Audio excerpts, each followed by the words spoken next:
আজকে আপনাদের সাথে একটা দারুণ রেসিপি শেয়ার করতে চলেছি, চিকেন বাটার পপকর্ন। তো বাই দ্য ওয়ে, আমি পায়েল, আমার সাথে দেখতে থাকুন এই রেসিপিটা। এখানে আমি 800 গ্রাম সলিড পিস চিকেন নিয়েছি, বোনলেস, যেটাকে আমি ভালো করে ধুয়ে নিয়েছি।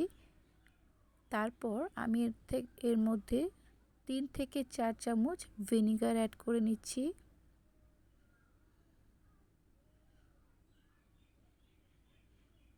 তারপরে স্বাদ মতো লবণ দিয়ে দিলাম।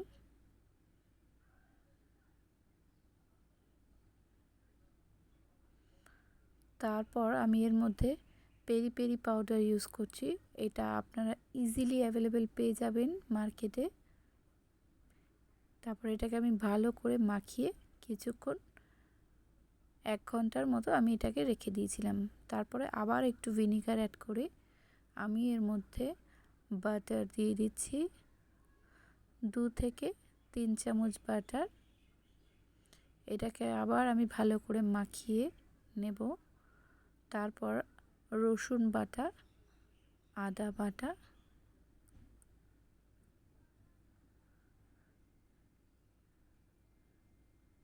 দিয়ে এটাকে আমি আবার ভালো করে মেখে নেব। স্টেপ বাই স্টেপ করতে হবে। তারপর আবার একটু লবণ দিয়ে দিচ্ছি, তারপরে লঙ্কার গুঁড়ো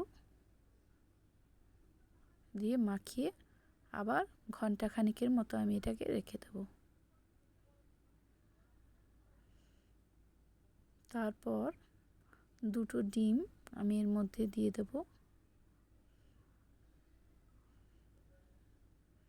ডিমটা প্রথমে না, এই যেরকম স্টেপ বাই স্টেপ আমি দেখাচ্ছি সেইভাবেই দেবেন।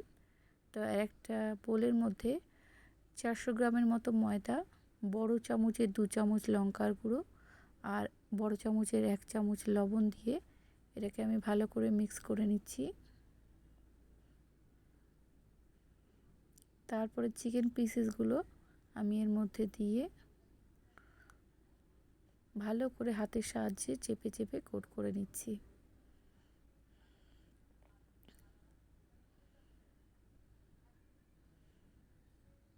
বাটারটা চাইলে আপনারা মেল্ট করেও দিতে পারেন।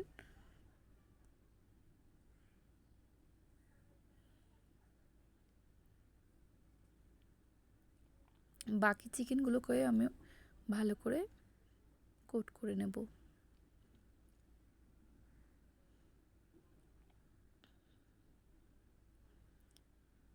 তেলটাকে ভালো করে গরম করে আমি ছাঁকনির মধ্যে চিকেনের পিসগুলো ছেঁকে নিয়েছি, যাতে এক্সেস ব্যাটারের গুঁড়োগুলো রয়ে যায়। আর তারপরে এক এক করে আমি তেলের মধ্যে মিডিয়াম লো ফ্লেমে এগুলোকে আমি ভালো করে সময় নিয়ে ভেজে নেব।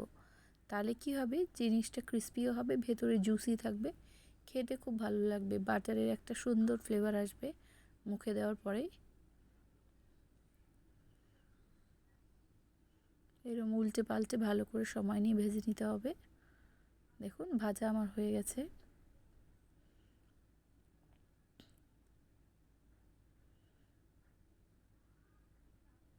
বাচ্চাদের বড়দের সবারই খুব খেতে ভালো লাগে। একটা চটজলদি টিফিন, স্ন্যাক্স, মুভি দেখতে দেখতেও খুব ভালো লাগে। বাইরের থেকে আমরা অনেক টাকা দিয়ে কিনে থাকি, বাড়িতে খুব কম খরচে এটা হয়ে যায়, দারুণ লাগে খেতে। তো বাই দ্য ওয়ে, এটা আপনারা বাড়িতে অবশ্যই ট্রাই করবেন আর আমাকে কমেন্ট করে জানাতে ভুলবেন না কেমন হয়েছে রেসিপিটা। Thank you for watching this video.